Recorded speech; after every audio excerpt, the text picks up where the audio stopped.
Good morning, everyone. Great to be with you here in the Flower City, here in High Falls, where we made flour how many years ago? 150 years ago here? How cool is this building? This is amazing.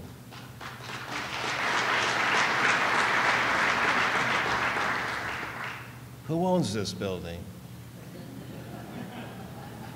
You know, I'm in this business in Buffalo, by the way. And when the governor asked me to do this job, I said, yeah, but I have a job. I do commercial real estate, historic buildings, adaptive reuse. He said, that's not a problem. You can do that in your free time. There is no free time. So I have to do business while I'm working here. I'd like to buy this building. Does anyone know the owner of this building? This is fabulous. These upstate cities in Rochester with these great historic buildings and rich histories are remarkable. The flour, and then I think across the river we make beer, right? And you got bread, you got beer. I don't know, all you need is salami and you're good to go. You don't really need much more than that, baby. A little wine, little Finger Lakes wine. I get that. Let me give some shout outs and some acknowledgments.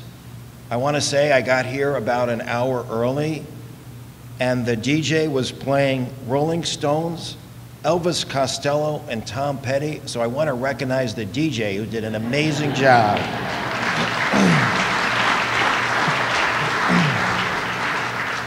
That was fabulous. We are here with LiveTiles CEO, Carl Redenbach. Carl.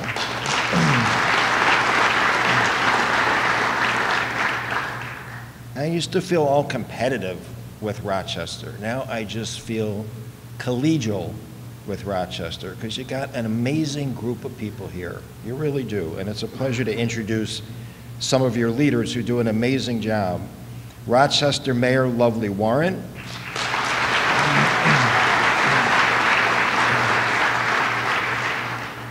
The amazing Joes, Assembly Majority Leader Joe Morelli and Senator Joe Robach.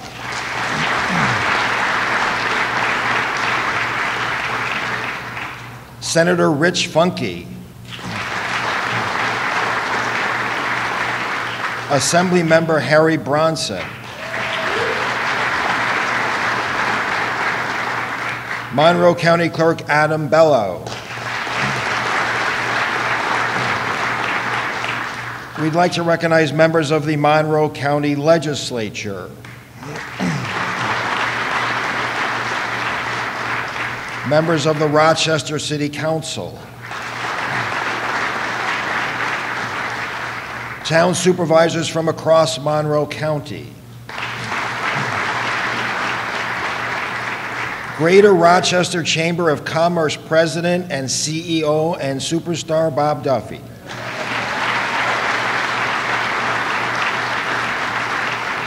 Our partners in economic development, along with Greater Rochester Enterprise President and CEO Matt Hurlbert. Rochester and Genesee Valley Area Labor Federation President Dan Maloney.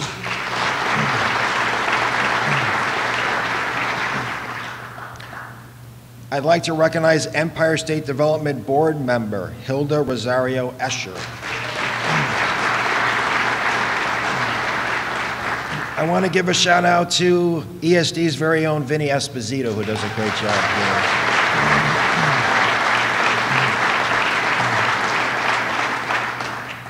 And I want to recognize anyone who's here from Rock City Coalition. Thank you for the energy you bring and the vision you bring. And from Greentopia, our friends from Greentopia who have been so involved in planning and thinking about the High Falls District. Thank you for being here and for your work you've done. Rochester Downtown Development, I think I saw Heidi here. All those Z's have to stick together. Heidi Zimmerman. And I want to give a shout out to the many men and women from brand networks who are here. How many of you are here today? Say something.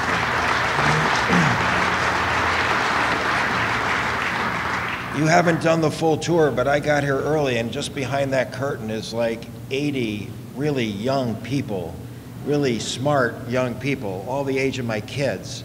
And they're doing great stuff. They are moving their growing tech operation, by the way, into the redesigned Midtown Tower in the heart of Rochester, which is such an important focus of ours.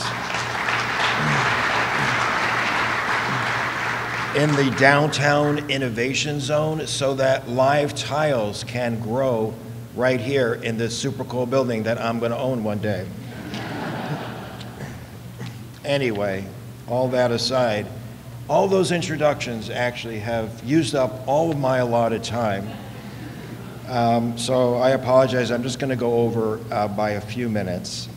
The governor, as you know, is committed to Rochester's revitalization and the innovation zone as such an integral part of that. And he's committed to 21st century companies like we have right here, and 21st century industries that are growing in Rochester. Folks, innovation is smack dab in the heart of Rochester's sweet spot.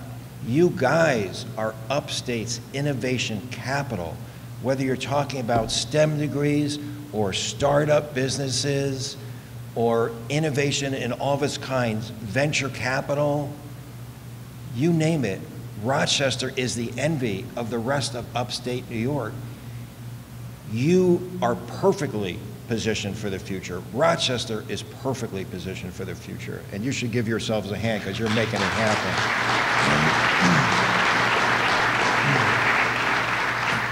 Today, we are welcoming a new fabulous high-tech company to the uber cool space that we're in, LiveTiles.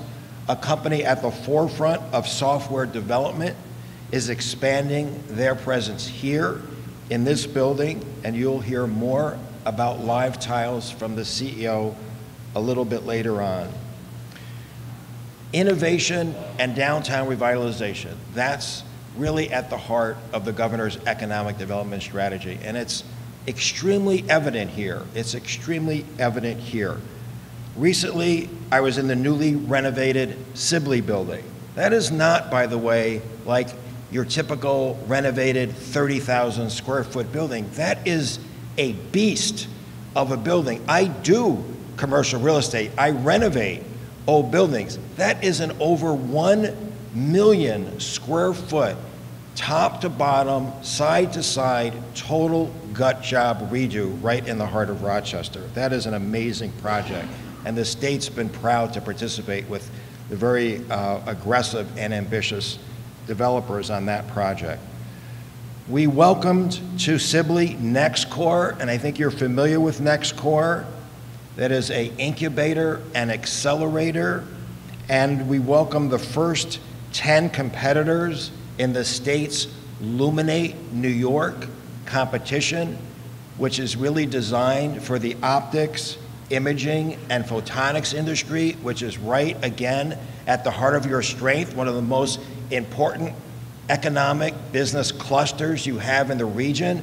And the governor's strategy of allowing us to plan around our strategic strengths and assets. You see that time and time again with the river, with the historic buildings, with downtown, with our legacy of innovation, with the STEM degrees.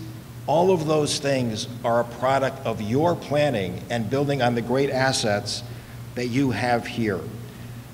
I was in Dado recently. Hundreds of new high-tech jobs, again, coming to the Metropolitan Building in the heart of downtown. All these high-tech, next-generation jobs, combined with the governor's commitment to downtown redevelopment and revitalization, creating places that these high-tech workers want to live and want to be. Economic development under this governor is holistic and comprehensive. It's investing in companies like this. It's investing in workforce development initiatives. Right next door, in a former Kodak building, I see Monroe Community College and the importance of workforce. Folks, when you talk about attracting tech companies, you can't do it without great workforce development programs like you have here in Rochester. All the STEM degrees that you generate here in Rochester is what attracts business to this area, along with your quality of life. It's an impressive array, and the governor has enabled and advances all of these components of economic development simultaneously. You all gave a warm round of applause when Rock the Riverway showed up, again focusing on downtown and revitalization and creating great places for great workers to grow this economy again. Your history of innovation is now coming back in a big way. You see it all over the place, which is great. The REDC, under Bob's leadership and under Ann's leadership, has done a fabulous job, and to Bob and Ann, I want to recognize them, and anyone else who's here who serves on the REDC. That's no small job. It's a big job, and you do a great job of that. But again, it's the governor's complete and total makeover, complete 180-degree makeover of economic development, a bottom-up approach, not a one-size-fits-all approach to economic development, building on all of your strength and your assets, getting all of you off of the sidelines. Economic development is not a spectator sport anymore. You're on the field. It's your game. You're making the decisions, and the state is enabling you, and the governor has confidence in you and your assets. This region has made amazing progress. You know it, I know it, we all know it. And we are in a virtuous cycle. Success begets success, begets success, and that's where we are. It's been a long time coming, folks. I've lived upstate with you, an hour down the road, and it was a tough 40 years. It was a tough 40 years, but you know how different it is today. And we are in a virtuous cycle. And that gives me the opportunity to introduce the CEO of LiveTiles, Carl Redenbeck, who will continue the virtuous cycle and innovation and revitalization of this great city. Thank you.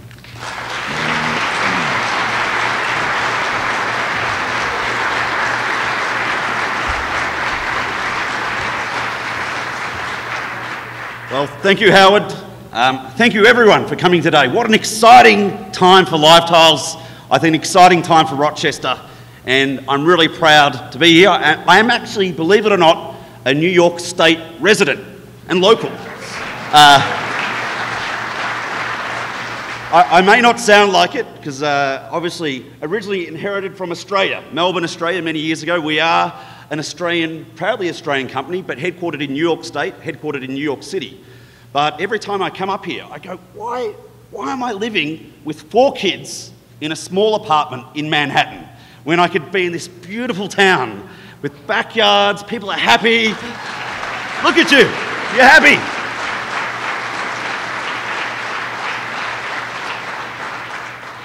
So I'll tell you a little bit about what we're doing. And at LiveTiles, we believe we are leading at the forefront of innovation. And it's great to hear the governor and what you've done and your initiatives around innovation, because we think that's aligned to where we're going. One of our key partners, Microsoft, we're working in the artificial intelligence space, AI. You hear a lot about it, but what does it mean? Well, the last 10 years, you know, this thing, the mobile phone, you didn't even have one of those 10 years ago. 10 years before that, the internet wasn't around. Our lives have changed dramatically through technology. But guess what? It's going to change more. And I think it's going to change for the better. And we believe we're leading in what we call the intelligent transformation, an intelligent revolution of businesses, the workforce, the way that even companies interact. So that's an exciting component for us. We're excited to be here. And we're working with some of the biggest companies and organisations in the world, like the UK Department of Defence, Pepsi, Nike, US Defence Force. And we're going to be bringing that right here in the latest cutting-edge technology here in Rochester City.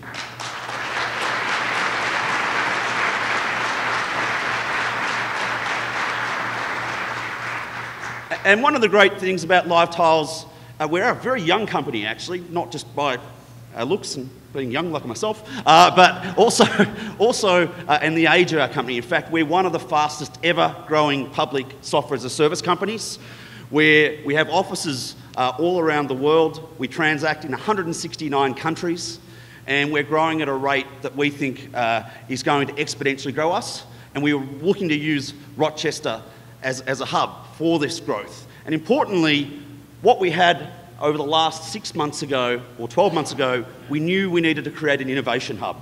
We looked literally around the world, and then we narrowed it down to about 5 states and 5 cities in this beautiful country of America. And there was lots of pros and cons with various cities, but one of the great things that drew us here, and ultimately I'm very proud to announce, which I'll do the formal announcement, I'm proud to announce the opening of LiveTiles Innovation Experience Hub here in Rochester City, so I'll do that. Officially announce it, we're here, this is the building.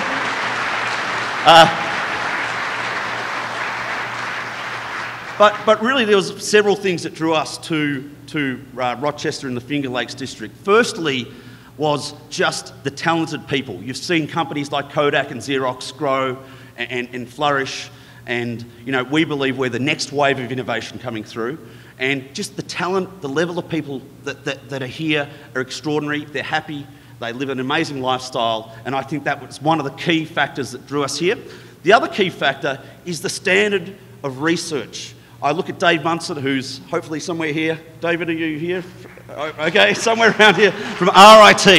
And the level of research, the quality of talent that you have here with the universities is extraordinary.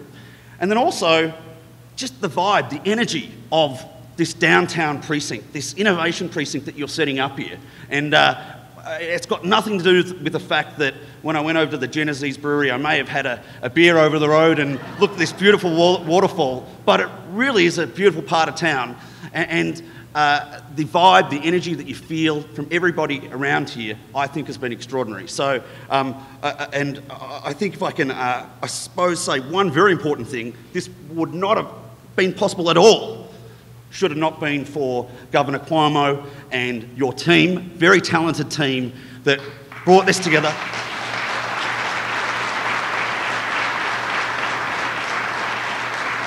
And if I can just call a couple of people from your team, Empire State, Howard Zemsky and Vince Esposito. Well done, Vince. This man is a genius. And really appreciate everything Vince has done to get us here. Now, I'm going to also ask someone to stand up. Bob Duffy, could you stand up for a second? I'm going to give this man a hug. Come over here.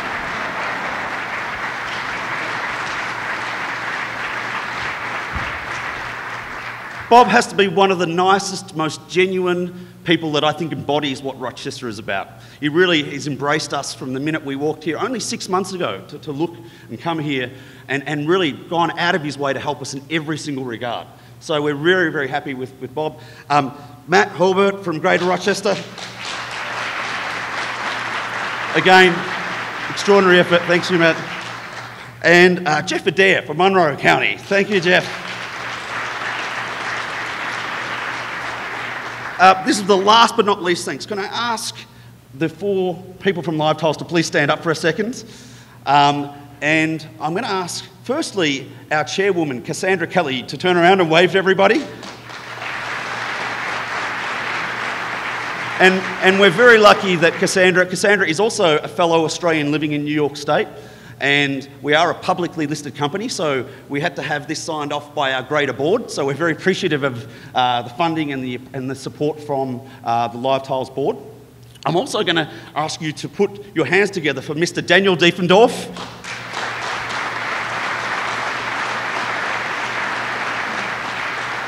Now, Daniel is a Rochester local. He was the one convincing us, we've got to come to Rochester.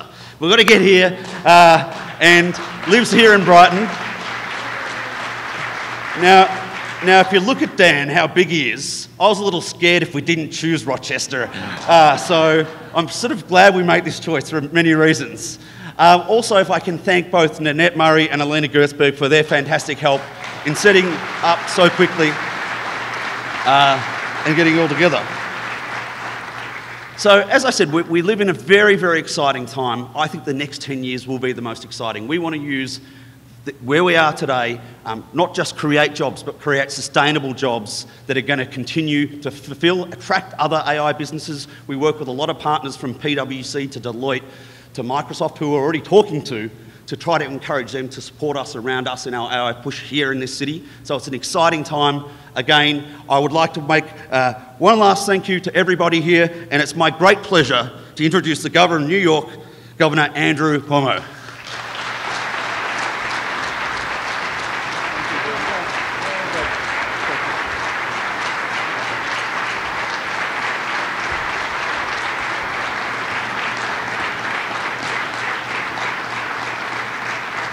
Good morning. Boy, that Carl Redenbach brings a lot of energy, doesn't he, first thing in the morning? I've never seen Bob Duffy hug anybody before. He is not really a hugger, Carl, but you got him to do it. Let's give Carl a round of applause for getting the hug out of Bob Duffy.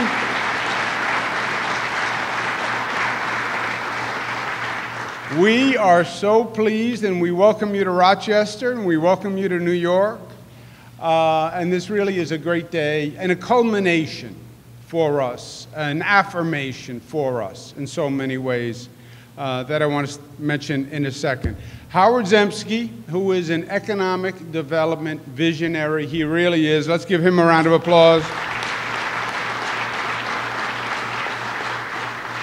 Howard has been the key to all the economic development work. He's very kind. He gives me a lot of credit for it, but it's all about Howard.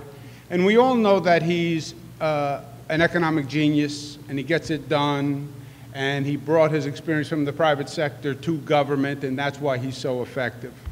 But we've had an ongoing debate about Howard in the administration. Bob Duffy, as you know, was the lieutenant governor. And we always had a debate about whether or not Howard was actually funny. And Bob Duffy would always insist that he really thought Howard was funny, and he would laugh hysterically at his jokes. I took the other point of view, which is he really isn't funny. He believes he's funny, but he really isn't funny. And Bob and I went back and forth with this debate, so I'd like to settle it today. Those of you who believe Howard Zemsky is actually funny, please give a round of applause.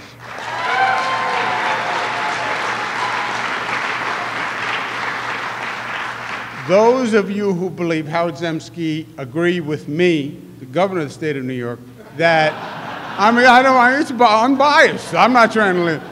That Howard is not actually funny, but that people are just being polite. Please applaud.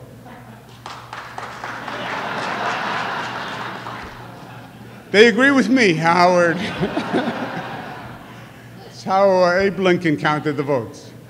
Howard Zemsky, who, again, brings a great energy, a great sense of humor, and has made this state a different state. Howard Zemsky. Bob Duffy, who you're exactly right, I miss him very much. He was a great lieutenant governor. He's still doing great work here in Rochester. Let's give him a round of applause. My colleagues from Albany, Senator Rich Funke, thank you for being here, Rich. Thank you for today. Harry Bronson, let's give him a round of applause. Joe Morelli. Joe Morelli's still here? I thought you left us, Joe. No? Joe Morelli, who is still here but soon to be departed. And Mayor Lovely Warren, who I'll have more to say about in a moment. Give her a round of applause. Carl is from Australia, as you can tell. That is not a southern New York accent. That is a really deep South accent. And his colleagues who are also bringing an international perspective. Let me give you a sense of the context of upstate New York, Carl, and what you're feeling. And I was thinking about it the other day through a different lens. I was actually meeting with Italian business leaders. And they were saying that in Italy, all the growth in Italy has been in northern Italy. Milan, which is the finance capital, and northern Italy is closer to the rest of Europe and the European Union connections, and they had better transportation. And that northern Italy has flourished, and southern Italy has dropped further and further behind. And they finally came to the conclusion that northern Italy's growth can't grow all of Italy.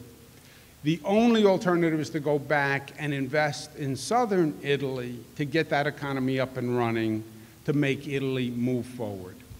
And I was thinking it's almost a direct parallel to what happened here in New York. New York City, downstate New York, was growing. There was a natural energy to that economy. It was an international economy. People wanted to be in the city, and that economy ran. And the upstate economy faltered for decades. Howard says 40 years. That's not a joke when he says that. It was literally 40 years, maybe even 50 years. The old manufacturing economy made upstate New York. That changed with the economic cycle. And we were focusing on downstate New York, and upstate New York was just left, frankly, to deteriorate. And we saw businesses leave, and we saw young people leave, et cetera. We came in, and we said, and the gospel of Bob Duffy, when he was mayor of Rochester, this is not going to work long term for the state.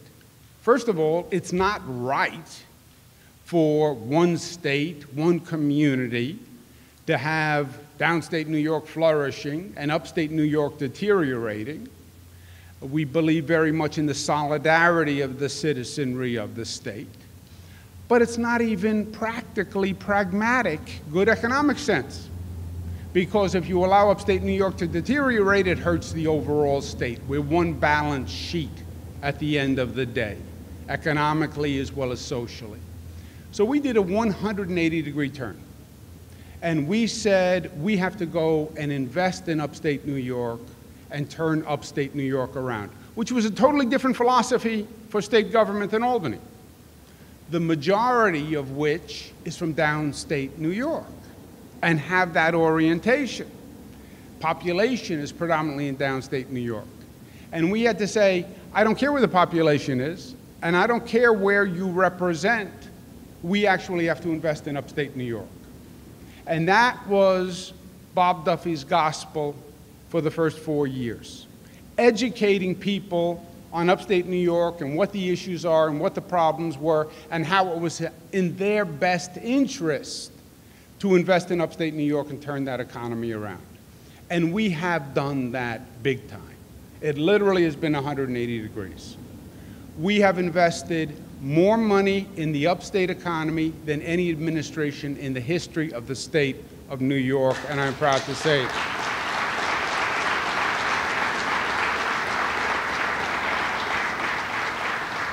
And I use the word investment because that's the word I use when I'm talking to the legislative body in Albany. It is an investment. We're going to get that money back and dividends because it is an investment. And we also forgot that in upstate New York, it's a new economic game in America. It's a new economic game internationally. Howard knew this because he was a businessman who was traveling all across the country. I knew this because I was in the federal government. I was the Housing and Urban Development Secretary, which is the main economic development agency. So I sat there all day long, and I had cities coming in with states, all talking about economic development plans and how they were going to attract businesses to their city, frankly, from other cities. And a business such as yours, you were looking at 5 states, you were being courted by everyone. And it is a competition. And the old New York mentality of, well, we're going to sit here and they're going to come to us, that doesn't work anymore. You're not going to come to them. You have options. And cities and states are bidding for you. And if you are not in that competitive arena, then you're not even on the playing field. And we weren't on the playing field. What you sense now is the exact opposite. We get it. We are empowered, we are enlivened, we are energetic, we understand what we have to do, we're doing it, and it's working. And that's where you feel the energy. We had the right formula. We understood we had to get the state taxes down because the number one indicator is no business is going to go to a high-tax state. To get state taxes down, what do you have to do? You have to get spending down. Getting spending down is always hard. I don't care if it's a household. I don't care if you're dealing with your daughters. If you're dealing with your daughters, it's impossible to get spending down. If you're dealing with the state legislature, it's slightly possible. We got state spending increases down to the lowest level in the history of the state of New York.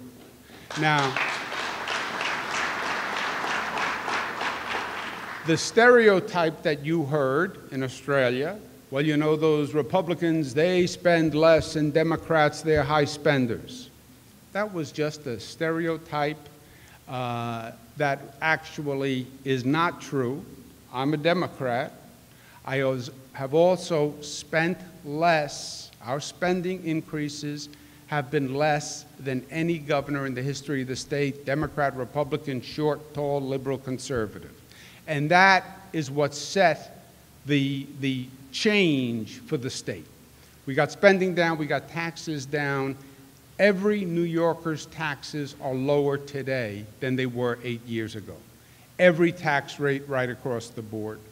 Spending is down. We then understood we had to invest, and we've invested in businesses, and we're in the competition. Howard's genius, which is for business to come, their shopping communities, they have a number of questions. Taxes, finances, but then workforce. Where do I get the skilled workforce? Do you have the institutions of higher education? Are you investing in them? Are you investing in STEM, which we're doing in Rochester? Do you have a legacy of innovation? Yes, that's what Rochester made Rochester, Rochester. We were innovation before they used the word innovation. We were the innovation hub here in Rochester before there was any such thing as an innovation hub. Kodak, Xerox, Bausch & Lomb, all those high engineering jobs, those high intellect jobs, they were here. Before there was a Silicon Valley, Rochester was the first Silicon Valley. That's what we did, and that's why we have these higher education institutions, because they were feeding the technology of the Kodaks and the Xeroxes and the Bausch & Lombs, et cetera. So it was all here. It was stagnant for a number of years, and we had to start the engine back up, but it was all here. And a total community. To bring a business to a city, they have a workforce that they have to attract that wants to live in a good place and with a totality of assets. And Rochester has done just that. It's the totality of the development that is working. This is a place you want to live, work, and play. Recreation, Finger Lakes, the vineyards, the environment, thriving downtown areas. Because the millennials now are not, I want to move out to the suburb and have a little backyard and a two-car garage. They want to be in a hot, happening downtown area. They want exposure to nature. That's why I'm so excited about Rock the Riverway. You know, that's going to bring people, that's going to bring energy. And it takes money to make money. It takes money to make money. And government has to be an active partner in the investment. And that's exactly what we're doing here today. Total project cost is $17 million. The state is going to invest $7 million. The county is investing $650,000. The city is investing $250,000. We all got together. We all cooperated. 500 new jobs right here in LiveTiles.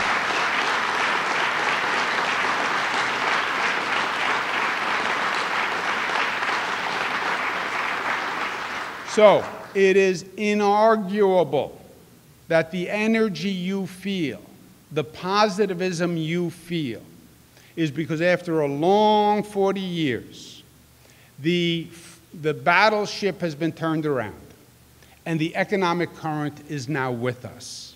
You saw on that video all those new companies coming, and it's one after the other, after the other, after the other, because just as there's a negative synergy, there's a positive synergy. And success breeds success. And that's what Rochester is feeling now. Success is breeding success on every level. And you could be anywhere on the globe, 169 different countries. You're growing like fire through dry grass. I mean, your success is just incredible. And you could be anywhere. And you are here. And that speaks volumes.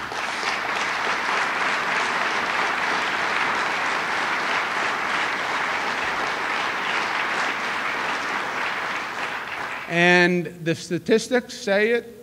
This state today has more private sector jobs than it has ever had in the history of the state of New York, over 8 million private sector jobs. More jobs to the Finger Lakes, unemployment is down to the Finger Lakes. But the statistic I like the best is that from 2000 to 2010, we were losing young people.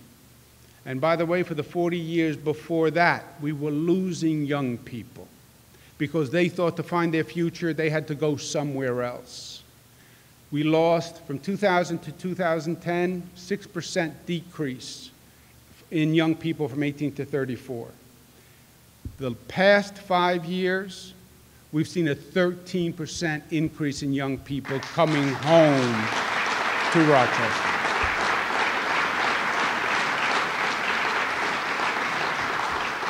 And that was before you got here with your hugs and your energy and your charisma. So I am sure that number is going to now increase dramatically by your presence and your company's presence.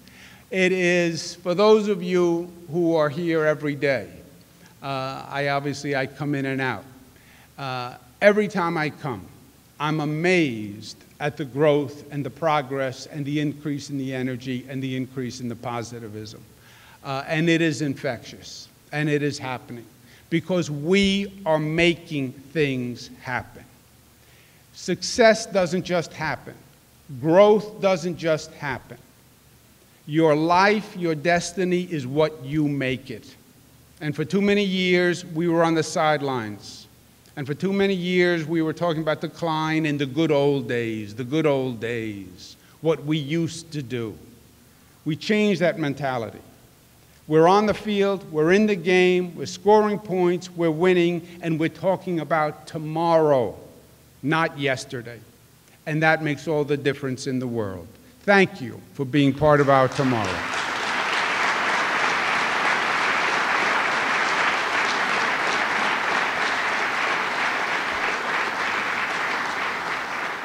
And the quarterback who has to put all these pieces together. When I call up and I say, I have a great idea, don't tell Howard Zemsky, but this is what I want to do. When Bob Duffy comes in and says he has a great idea. When we say we want to move this to over here and we're going to try to get this done and we need this legislation and you have to make sure it all happens. It all happens when you have great leadership on the ground. And you are blessed with a great mayor who takes all these different personalities and all these different ideas, melds them into an action plan that can actually go forward and gets it done, and that is Mayor Lovely Warren. Let's give her a round of applause.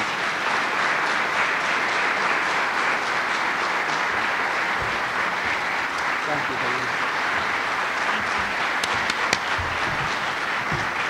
Thank you, Governor Cuomo. Rochester, we got our swag back. I am so thankful to LiveTiles, to Carl and your team, Cassandra, and the board for being here, for choosing Rochester. It was just a couple of days ago that I was over with the Grove Place neighbors, and we were talking about the redevelopment of downtown Rochester and how it's happening. So, citizens of Rochester, I want you to understand something, and that's what I told them. I said, the government can't do this alone. We have to work in partnership. The governor and his great team, Vinny, GRE, Bob, my team, Bea, and all the people from NBD, as well as the County of Monroe working together to make it happen for the citizens of Rochester. When we talk about not only the redevelopment of Midtown, not only LiveTiles coming here, the redevelopment of the Inner Loop, Rock the Riverway coming here, the investment in the University of Rochester, the investment in RIT, all of that has happened because we have a great governor, and I don't want you to forget it. Let's give it up for Governor Cuomo. He has not let us down in this city. We truly, truly appreciate him, and we thank you all for coming. Let's have a great afternoon. And of course, I have on my spring outfit, so let's enjoy the sunshine.